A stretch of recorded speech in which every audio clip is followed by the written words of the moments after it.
A charred body found along Salmi Desert hogged Kuwait's headlines.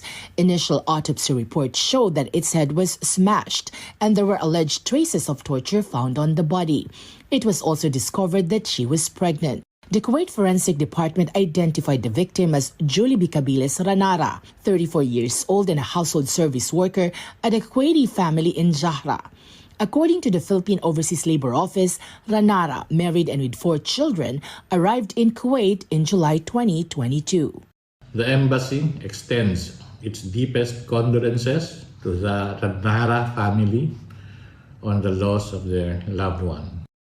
The suspect, a 17-year-old Kuwaiti, surrendered to Kuwaiti authorities. The Philippine Embassy in Kuwait has assigned a lawyer to take on the case of Ranara. The embassy greatly appreciates the efforts of the Kuwaiti police, especially in the investigation and the apprehension of the suspect, who is now in their custody. The embassy, together with the Department of Migrant Workers, OWA, and the Department of Foreign Affairs, will continue monitoring this case and will exert all effort to bring home the late Miss Ranaro as soon as possible. The Filipinos in Kuwait are shocked over what happened to Ranara. Nakakalungkot naman yung nangyari kay kabayan. Sana mabigyan siya ng hostisya sa nangyari sa kanya. 25 years na ako dito sa Kuwait. Ganito at ganito pa rin ang nangyayari pa ulit-ulit. Dapat pa bang magpadala ng kasambahay dito o hindi na?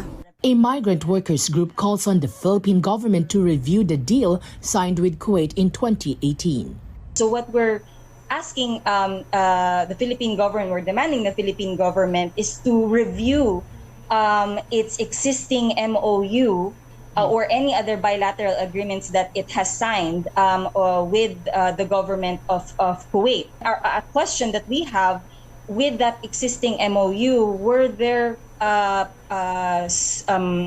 clear enforcement mechanisms in place to ensure that what is stipulated in the MOU is actually followed? Because enforcement has always been the problem. Senator Joel Villanueva, for his part, says Filipino workers should not be allowed to work in countries that cannot protect them. Let's convey that strong message to these countries na pinupuntahan ng ating mga kababayan na pag hindi nyo kayang protektahan yung aming mga kababayan na in demand sa buong mundo, hindi namin papapasukin dyan. Migrant Workers Secretary Susan Oples says the government has to make the screening of employers in Kuwait more stringent. Despite what happened, Oples stressed that the deployment of Filipino workers to Kuwait will not be suspended.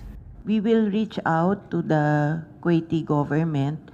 Panahon na siguro i-review yung bilateral labor agreement na 2018 pa yata yon, para din magaya natin yung bilateral agreement with Saudi Arabia na mas maraming safeguards para sa proteksyon ng ating mga manggagawa. As of January 24, the embassy is still waiting for the official forensic report and results of the investigation to shed light on the death of Ranara and to hold the perpetrator accountable. Maxi Santiago, ABS-CBN News, Kuwait.